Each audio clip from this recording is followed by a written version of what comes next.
tension yi nga xam ne dafa am bii ci tension yi gën a mag ci la bokk dañ koy libéré.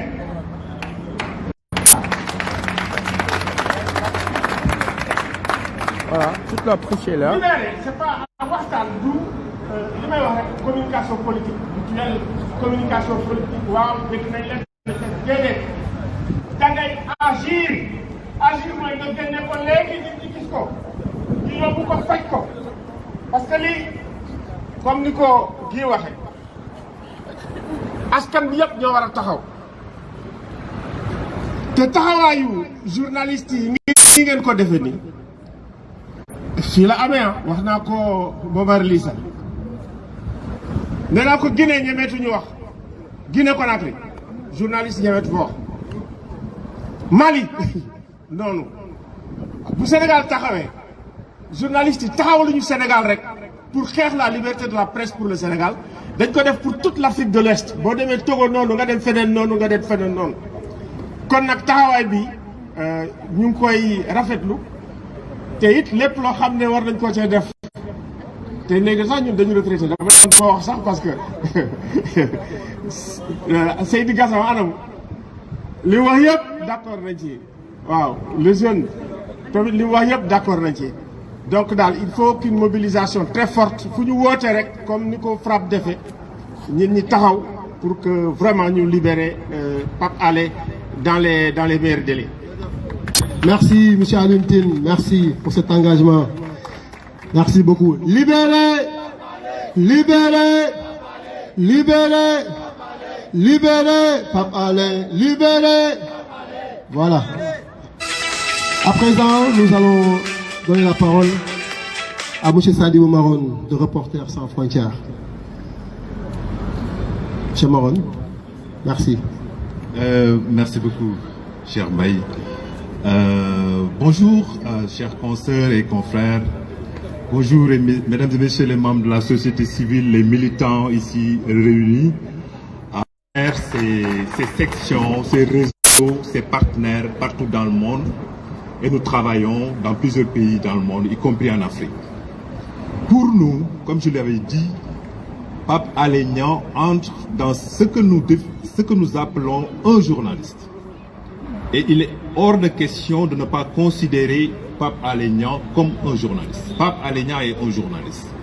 Et pour nous, quand un journaliste est attaqué, il est blessé dans le cadre de ses fonctions ou arrêté, c'est notre devoir moral de nous lever pour demander aux autorités et de leur dire arrêtez. Nous profitons un peu de cette tribune pour demander aux autorités sénégalaises de le libérer encore une fois. Pape Alé Niang n'a rien à faire en prison et sa place est dans les rédactions. Cela dit, nous insistons fondamentalement sur quelque chose qui nous semble extrêmement important parce que nous travaillons un peu dans la sous-région d'une manière générale en Afrique subsaharienne. Ce que nous sommes en train de voir se dessiner au Sénégal actuellement est extrêmement inquiétant. Et les intervenants de tout à l'heure, je pense que Guy, le doyen Alioune Tine, Seydi l'ont dit. La liberté de la presse dans un pays comme le Sénégal, qui jadis était un fleuron de la presse, est en danger et menacée. Et c'est là où notre message le plus important est de demander à tous les confrères, toutes les consoeurs, tous les doyens et tous les militants de la liberté de la presse de résister. Il faut résister. Résister pour protéger la liberté de la presse. Résister pour promouvoir la liberté de la presse. C'est extrêmement important, d'autant que ce pays est en train d'aller vers probablement un peu des échéances importantes du point de vue de sa vie démocratique. Aujourd'hui, c'est Pape Alé, mais demain, ça peut être Paul Issa Bamba, ou peut-être le caméraman qui est en face de moi. Ça peut être Guy Marius Sagna ou quelqu'un d'autre. Et c'est là où c'est important de se lever, de se mobiliser, mais également d'accentuer la résistance. C'est extrêmement important. La liberté de la presse a toujours été un acquis dans un pays comme le Sénégal, et Demba Ndiaye qui est là ne nous démentira pas. Et nous sommes où exactement? Mais nous sommes à la maison de la presse Babacar Touré. Babacar Touré, c'est qui? C'est qui Babacar Touré? Un des plus grands résistants pour la promotion et la protection de la liberté de la presse. C'est ça le sillage et c'est ça le chemin. Et c'est ça le chemin. Nous insistons sur la libération de Pape Alé Niang et la libération immédiate et de manière extrêmement inconditionnelle. C'est le message que je voudrais vous apporter, tout en remerciant la CAP pour la mobilisation et l'ensemble des organisations ici présentes, les reporters, les consoeurs et qui aident un peu à la mobilisation. Merci la Fédération internationale. Pas pour moi, c'est celui qui va venir. Merci à Sadi Oumaron de Reporters sans frontières. Fiche, Louis Thomas Sy, de la Fédération internationale de journalisme. Aïcha. Bonjour tout le monde. xanaa di nuyoo rek te di féliciter Kapitam ci mobilisation bi waaye di gën a dëgëral suñ baat pour wax leen ne la Fédération internationale de journalistes, la plus grande organisation de journalistes dans le monde, ñu ngi boole suñ baat ak CAP ak tous les journalistes dans le pays pour wax gouvernement Sénégal ñu libérer Pape Alé Niang ci lim gën a gaawee ak sans condition. ñun ci suñu liggéey ak ci luñ gëm ak fiñ tollu ci démocratie dans le monde ay affaire yi loi de sécurité affaire yi loi de secret amatul dafa war a génn parce que comme Union africaine lu ñuy wax mooy mbooleem information boo xam ne gouvernement daf ko téye loolu la déclaration de principe wax mu ne mbooleem information boo xam ne gouvernement bi moo ko téye daf ko téye ci baaxaayi citoyen so loo mbooleem loo xam ne Pape Alé daf ko wax ci mbiri secret waruñ ko cee mun a téye comme li suma doyen wax waruñ koo mun a jàpp ci dara so fédération internationale de journalistes ak fédération des journalistes africaines ñu ngi woo gouvernement Sénégal gouvernement de Macky Sall pour ñu bàyyi Pape Alé Niang pour ñu libérer Pape Alé Niang ci lim gën a gaawee loolu mooy suñ taxawaay Pape Alé ci ñun liñ góom ak li nekk suñ liggéey Pape Alé deful dara li mu war a wax na ko ba pare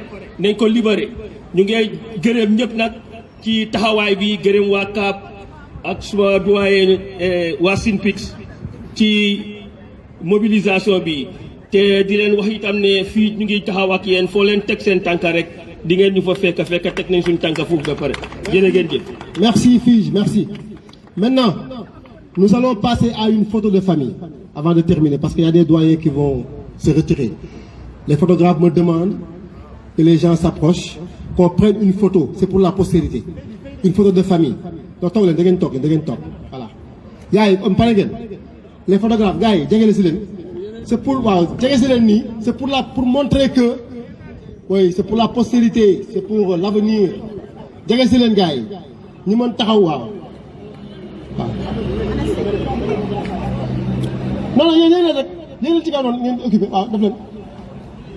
Rapidement les gars,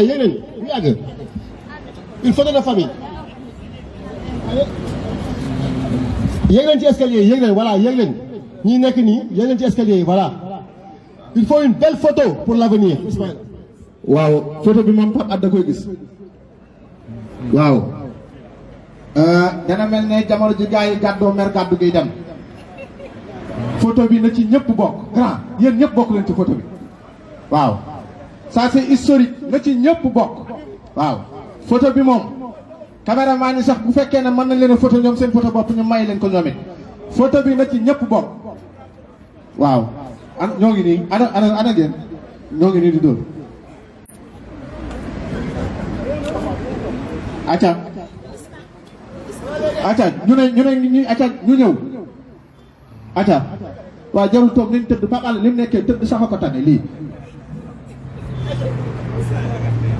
waaw lii ñaaw na lool waaw wala maa dee ñu naan Pape Alé du journaliste bu dul journaliste lu mu doon lan mooy journaliste wax li nga bëgg wax li la neex xanaa kon Moustapha Diop bu Walf du journaliste Awa Diop Ndiaye du journaliste Oumy Ndour yow doonatoo journaliste Abibou Mbaye du journaliste am lu la neex daal ku la ko waxal mooy journaliste journaliste nag nekku fi ngir wax lu neex nit dëgg la wax Pape Alé nañ ko bàyyi deful dara mu ñibbi nit ñi kenn mënu leen a tëgg réew mi nit ñi duñu ay mala ban ñuy yeewu ko tënk nañ bàyyi nit ñi ñu am liberté nañu bàyyi nit ñi ñu am liberté waaw.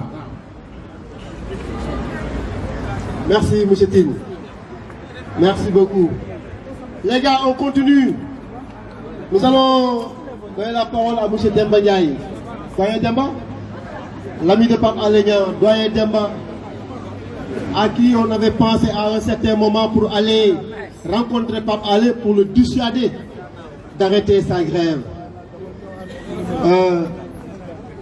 Mademba, Grand Demba, vous avez la parole. Bonjour à tout le monde. Moi, je vais parler des moyens d'action, notamment de la communication visuelle. Moi, j'estime que la maison de la presse devrait être le camp de base de la lutte. Pour avoir des informations, pour faire des conférences de presse, etc., pour donner des initiatives, mais les initiatives doivent être à l'extérieur. J'ai vu en venant, j'ai regardé Babacar Touré, j'ai vu son nom, il était là, il serait le premier à dire, mais pourquoi vous m'avez déshabillé? Il devrait y avoir un grand bandeau qui fait le tour au-dessus de lui là. Un grand bandeau noir, rouge, avec la livret Pape Alé. Parce que les gars là, qui l'ont mis en prison, ils passent là tous les jours, 2 fois par jour, il faut qu'ils voient, il faut qu'ils aient de l'urticaire. Faut pas le laisser digérer. Deuxièmement, j'ai vu que notre mur là, c'est plein d'affiches, de médias, télévision, les radios. Je ne sais pas si vous donné l'argent pour faire ça. Sinon, ça c'est le reflet du pluralisme médiatique. Mais on est en train de tuer ce pluralisme médiatique. Je propose que vous confectionnez des affiches et que vous les mettiez sur les affiches qu'il y a là pour montrer qu'il y a le risque de pluralisme, de tuer le pluralisme, disons, médiatique. Il faut que les gens qui passent ici, ils voient. Ils ne voient pas Babacar Touré, d'accord? Mais où est Pape Alé Niang là en haut? Il faut qu'il soit là, il faut qu'il soit visible. Et ça, c'est la meilleure plateforme visuelle de communication que nous avons là. Parce que nous sommes dans un site très stratégique. Il faut qu'on fasse ça. Et puis, bon, peut-être que je rêve un peu.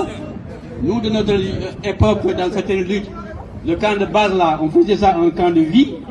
On amènerait des matelas, on amènerait des tanks, on amènerait nos enfants, ils seraient là, et les gens qui veulent venir avoir des informations sur le métier, non pas seulement sur le PAN, mais sur le métier, sur nos rapports avec l'État, avec le gouvernement, etc., ils trouveraient déjà. Ici, ça doit être un centre d'animation de vie, parce qu'on est en train de tuer quelqu'un, et nous refusons qu'il soit mort. Voilà ce que je veux dire. Je pense que aussi, il faut qu'on sorte un peu du corporatisme là. Je vois, bon, Guy Marius, il sait très bien que si il doit faire le sitting devant l'hôpital principal, il l'annonce pour que les gens sachent. Et qui perpétue, qui informe que demain ou samedi il y aura, c'est nous. Si les syndicats vont aller en grève demain, ils vous envoient des communiqués pour que vous informiez l'opinion qu'ils vont faire ça, qu'ils vont faire ça, qu'ils vont faire ça. Mais tous ces gens-là, d'une manière ou d'une autre, nous sommes solidaires et il faut qu'ils manifestent leur solidarité aussi. Les organisations syndicales, il faut arrêter d'être frileux, il faut arrêter d'être uniquement corporatiste, il faut étendre, disons, la lutte là. Si pour les affiches, je crois que vous avez ici des forces spéciales et non pas des forces spéciales qui peuvent coller. Sinon, on paye, comme font les gens, il y a des sociétés de collage d'affiches qui vont... Cette ville doit être placardée de Pape Alé, que personne n'ait la bonne conscience de ne pas d'éviter de le voir. Je vous remercie. Merci, merci Demba Ndiaye, doyen Demba. Lisa? En fait, dañuy jël Demba Ndiaye au mot pour wax que ne vendredi incha allah gars yi dañuy dellu si waat fii ci guddi gi 22h ba fajar dina am caan dina am lait dina am café Touba donc vendredi ak kii nañu àndaale suñuy torche àndaale suñuy sondel àndaale suñuy portable chargé ko ba mu fees parce que bu ñu soxla lumière torche yi la ñuy utiliser sondel yi la ñuy utiliser nañu illuminer fii et fii la ñuy jógee dem principal dem seeti Pape Alé incha allah donc samedi moom vendredi fii lay doon ñu jógee fii dem hôpital principal dem seeti Pape Alé dañ ñu ko nangul duñ ñu ko nangul nag on verra bien mais en tout cas samedi vendredi ci guddi fii la ñuy dajee 22h. Merci Lissa, le message est entendu. Tala, nous allons donner la parole à M. Tala Dieng de l'URAC, Union des radios communautaires.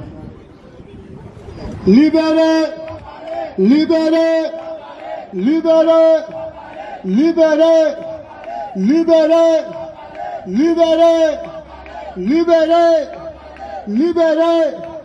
Voilà. Merci.